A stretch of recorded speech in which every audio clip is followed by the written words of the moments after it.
Welcome to Season 4 of the Innovation Junkies podcast. In this season, you'll learn from successful innovators who have influential stories, practices, and strategies that will have your gears turning. Prepare to be inspired, challenged, and empowered. This is the Innovation Junkies podcast.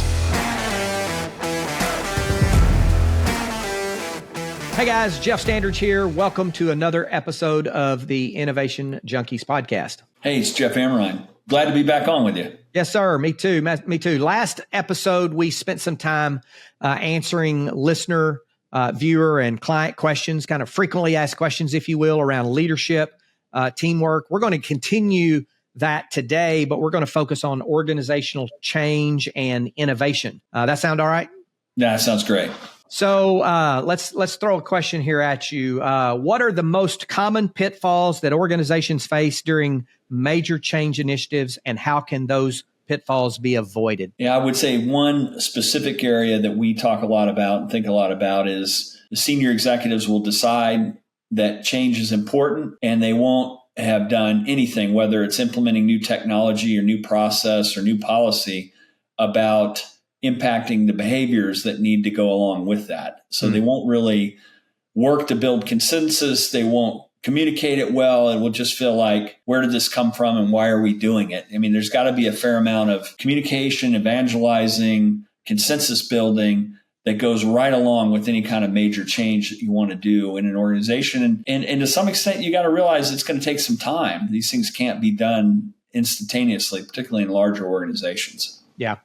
I think you're right. And you talk about senior leadership, or someone will decide that a change is necessary. And this is where I think there's a real effective or potentially effective interplay between innovation and organizational change.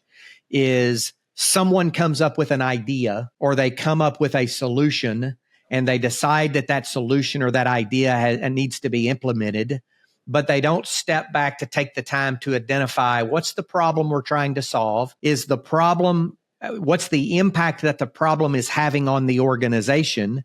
And can we solve it in a manner that will be worth the effort, or worth the expense, or worth the time and potential distraction and what have you? Kind of the real win worth. Is the problem real? Can we win in affecting a solution? And is it going to be worth our time? Mm-hmm.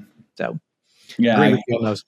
Yeah, 100%. Yeah, and 100%. As part of our process in working with organizations, we kind of have a 3-tiered process. That's, number one, when you're talking about assuming that you've defined the right change initiative and it is validated because you know what problem is you're trying to solve, you've quantified the problem, you've qualified the problem, and you've developed an appropriate change initiative that will solve the problem. Then, number one, you create the right climate for driving change by making sure you have the right team, you've got the right destination, the right vision, if you will, that you're pursuing for the change initiative. You've got an actual plan, and it's a well thought out plan, and execution of that plan will, by necessity, take you to the achieved desired result. You've got the right cadence around pulling that team together, working through challenges to the change initiative, and then you know the critical measures that you need to be looking at as you go through the change initiative. That's kind of number one, creating the right climate. And then building this basis of support by, activating your early adopters and end users. So my experience in leading change initiatives is you have to identify who are the primary beneficiaries, or the end users, or the primary stakeholders of that change initiative. Who are the economic decision makers, or technical influencers, if it's a technical initiative or an ERP program of some sort or what have you. And then finally, who are the potential saboteurs that you need to get in the boat with you? And I believe it was Covey who said, sometimes to go fast, you have to go slow. So slow down a little bit, get some of those early adopters and those potential saboteurs in the boat with you, because they will help to influence the others as well. And then finally, after we build that base of support, how do we make it stick? We face the brutal facts. We're always assessing, we're always evolving, and we're celebrating the wins and correcting any deficiencies. Yeah, it's a good process. It's a methodical way of thinking it through. And it's something that requires a commitment. I mean, it requires a commitment at the top levels. And I'd also say that it's better when there's elements of grassroots or broad support for it. And so you bring in those people that are informal leaders, kind of regardless of level, and you get them on board early so that they can champion what you're doing. I think that's so critical to any kind of important change. For sure. How can leaders effectively measure the success of a change management initiative or strategy? Yeah, good question. I think it's good to have KPIs, OKRs, whatever sort of metric or measure you'd want, things that are meaningful and not so numerous that they don't make sense, and some kind of regular cadence of reviewing them to see, are we heading in the right direction? Is it having the desired impact? So many times, major change initiatives, a good example would be major corporation says, we're going to implement some type of ERP. And the rationale was, well, we need consolidation. We need one system. But it's as much as anything else driven in some instances by, well, this is all what all our competitors are doing. And so they haven't thought it through. They haven't brought people on board. They haven't assessed the impacts. They haven't thought about incrementally rolling it out. They haven't gotten the people on board whose lives are being impacted because processes are changing. And that's a good route for senior leadership to get fired. And I've seen it happen many times because you die in a multi-million-dollar implementation that really doesn't achieve the objectives, and you don't have good measures for what success looks like or what the realistic time frame should be for implementing such a thing. Yeah, I think you hit on a real critical topic there is defining success early in the change management or change initiative definition stage to say, because how do you develop KPIs if you don't know what you're ultimately tracking toward, right? Exactly. And say, and I know that when we're in a client engagement, when we are at our best, it's easy to forget. It's easy to not do this. But when we're at our best, we're having conversations with our clients about, let's talk about how you're going to measure success. What's going to make you say at the end of this 12-month engagement, dadgum, that was really, really successful. And let's draw that line in the sand, and then let's reverse engineer from there the KPIs, the OKRs, objectives and key results, the other milestones and things that we need to do in order to make darn sure that we deliver against those success criteria throughout the implementation or throughout the change management initiative. Super important, because if you can't measure it, you're not likely going to be able to achieve anything meaningful. Well, let's shift over and talk a little bit about innovation, and start with the first questions. What defines innovation in today's business environment? Oh, it's simple, right? It's just ChatGPT, and it'll do all the thinking for you. Now, if only it were so simple, right? We talk a lot about this, and there's been lots written about it. There's been lots of philosophy around it, and really that word innovation is probably overused. But if you think about a dissatisfaction with the status quo, looking to create something better than what currently exists, just that urge that there's a better way. I mean, that kind of defines in many respects innovation. And then you talk a lot about the idea of incremental innovation. That 1%, that mindset of 1% better every day is things that sometimes you can look at that as total quality improvement. That's certainly a form of innovation. Then there's things that can be disruptive, really big changes that are going to change an entire market, maybe change the entire way you operate.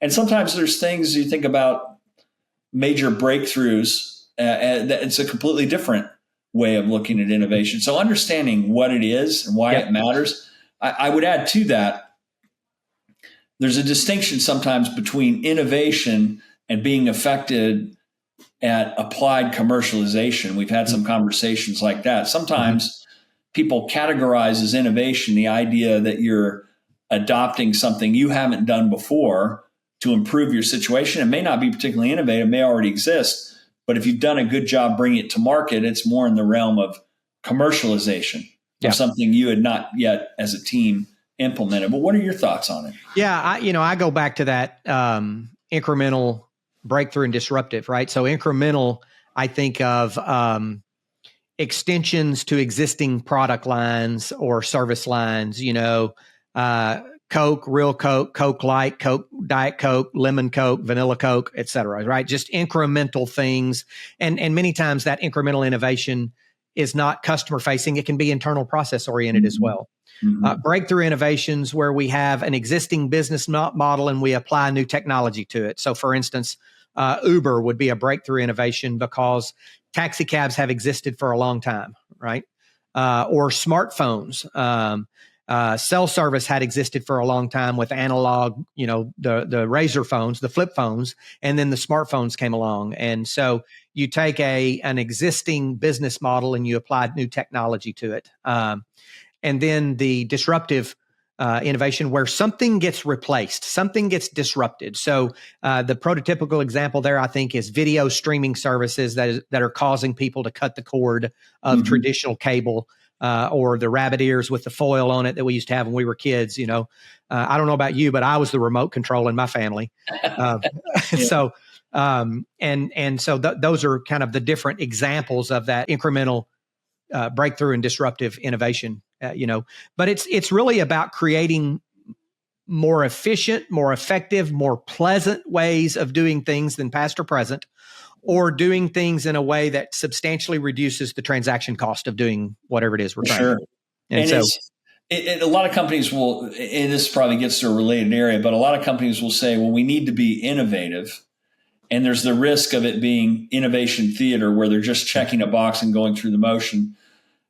There's times when companies will say, well, we've got to isolate the innovators because it's going to be so disruptive internally that we can't have those innovators throughout the organization. Ultimately, you'd like to believe that you can create a culture of innovation where it's integral to everything you do, whether it's incremental, whether it's breakthrough, or whether it's disruptive. It becomes pervasive throughout the organization. What are the most significant barriers to innovation that companies face today? It's like the Hippocratic Oath for doctors: do no harm. And one of the major barriers is you've got a great book of business, you've got great clients, you've got decent margins. Why would we want to change anything? And Detroit very much had that attitude in the 1950s and 60s, and it opened the door for a better way, actually, in terms of lean manufacturing and high quality products out of Japan. And so I think it's just the organizational friction of a resistance to change in general is one of the greatest barriers. Yeah, I would say another one is there's just not bandwidth in the organization to think outside the box. I know we're working with a couple of organizations who've communicated that to us, is that everything in our organization is so bespoke, or everything in our organization is we've got so little technology underlying our delivery of products and services that we don't have a penny's width of margin in our time and thinking processes to be able to think about innovation. That's one I would agree with as well. Yeah, bandwidth is a big deal for sure. And if people have the ability to say it's just one more thing, it's going to be the one more thing that doesn't get done. Yeah. What about innovation culture? How do we create? What's the question here exactly? How can we foster an innovative culture within organizations? I think it has to be more than lip service. It has to be more than innovation theater and just checking a box.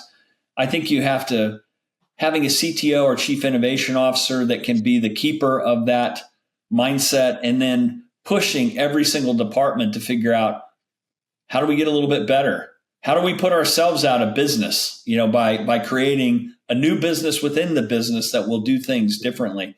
I think it's just one of those things that has to start at the very top. It's kind of ingrained with leadership, and it has to become second nature to everyone in the organization. We're going to constantly look for another way. We're also going to reward some reasonable, considered risk taking, because you're not going to be innovative if you don't take some risk and aren't willing to accept a few failures along the way. Yeah, we work with one organization that about once every couple of years, they will take their extended leadership team off site and run through an innovation day. And they'll pose some challenges to them, and they'll form into teams, and they'll kind of a sprint of sorts, an innovation sprint. And at the end of the day, those teams will come and present the business problems that they've framed up, the credible facts and statistics behind those business problems, the rudimentary customer discovery or the qualitative validation of those business problems, and then a very high level solution structure. And based upon just that limited amount of research, the senior executives will usually select 2 or 3, maybe 4 teams out of 10 or 12, and we'll work with them over the course of the next 2 or 3 months. And they will ultimately present to the board of directors. And after they've done considerably more research and more work on fleshing out the business problems and the size of those problems and the innovations, and then the board will select 1 or 2 top winners, and then put several tens of thousands of dollars behind the creating of the MVP or what have you of that. And we've seen some pretty great success in driving innovation and building that culture of innovation. And we've heard from the executive team of that organization that by and large of everything that they do as an extended leadership team, that's one of their most favorite. So yeah, I wouldn't doubt it. I mean, you bring together those interdisciplinary or cross-functional teams. You do a good job of harvesting ideas. It's much more than the sort of lame suggestion box where stuff goes in and who knows if anything ever happens. It's an intentionality around in some ways of thinking like a startup. Yeah. How can we create a new business or new product or service within the business in a very creative and time efficient, cost effective way? You mentioned the word risk taking a couple of moments ago. So expound on that a little bit in terms of the role of risk taking in innovation. Yeah. Sometimes I think there's a mythology around entrepreneurs and innovators are taking all kinds of wild risks, and that's not really true. It's a spiraling process of taking measured risk at every step of the way. Mm-hmm. And so part of it is, if you think about a lean canvas methodology or design thinking, it's about looking at what the key assumptions are and figuring out early on how you would validate or invalidate those assumptions. And through that process, identifying the risk, prioritizing the risk, and understanding what risks are likely to occur. Mm-hmm. Now, if you do that, you're constantly taking risks, but they're small and they're well qualified and they're well understood. And so sometimes you'll hear the words of fail fast and iterate. Mm-hmm. These are very small failures where you're getting feedback on what works and what doesn't work, and you're fixing it really quickly and you're moving on to the next step. It's much better than an overall waterfall approach, which most large organizations have used in new product development, where they think they have to have everything figured out before they build anything. This is a little bit about understand what the target is, mm-hmm. try a few things, and iterate quickly through the process until you get it right. Yeah, that's the way we think about risk, managing risk. Absolutely, and understanding that choosing to kill an idea or a product or a project or a potential innovation is every bit as much a success as choosing to continue with one past certain stages or milestones or what have you.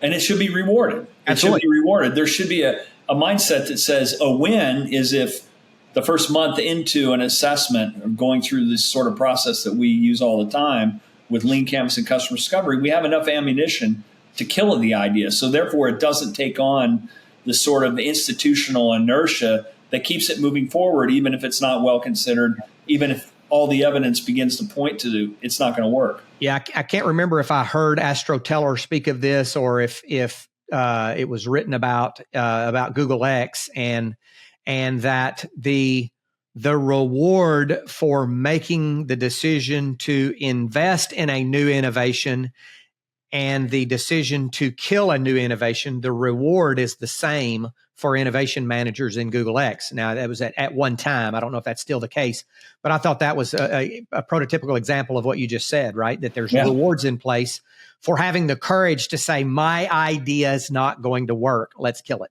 based upon the evidence. Well, and think about what that does. That defeats the human nature predisposition towards confirmation bias, not wanting to hear that, your baby's ugly, so to speak. And it rewards the kind of behaviors where you truly are a consultant to your own initiative in a way, and that you're not afraid to kill it if it's not going to make sense. And there's also not a disincentive for doing so. Yeah. Last question, how can leaders encourage their teams to think and act more innovatively? I think leaders set the tone. I think that if they realize that, like we just talked about, there's going to be a support for taking risk, for following good process, if there's going to be a support for thinking creatively, and also being constantly curious. Creative, innovative, and entrepreneurial people are curious. They're going to ask questions a lot. It's a lot of why questions. Why do we do it this way?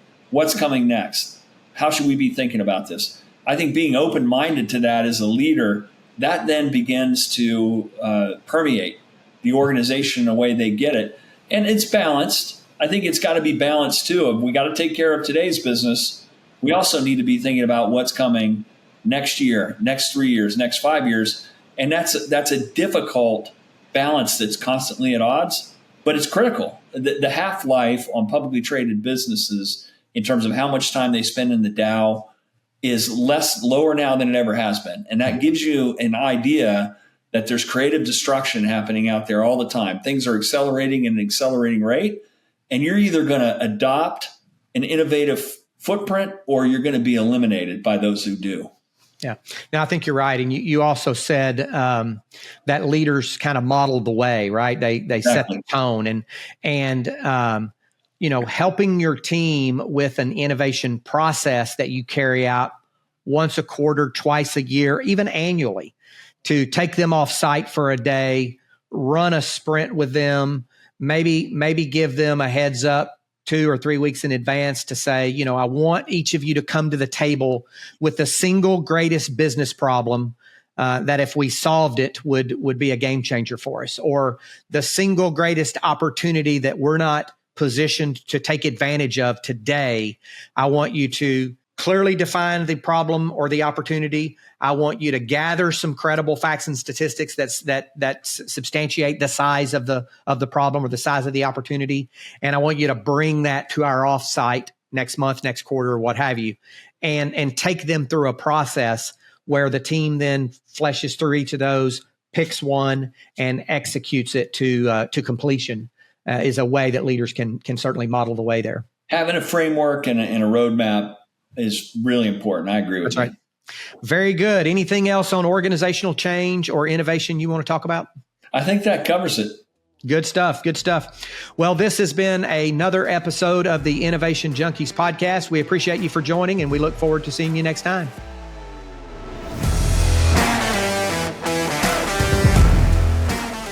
Thanks for tuning in to another episode of the Innovation Junkies podcast. We hope you gained some valuable insights and inspiration from today's conversation. Be sure to subscribe for more episodes featuring leaders in the forefront of innovation, and don't forget to connect with us on social media to continue the conversation. See you next time.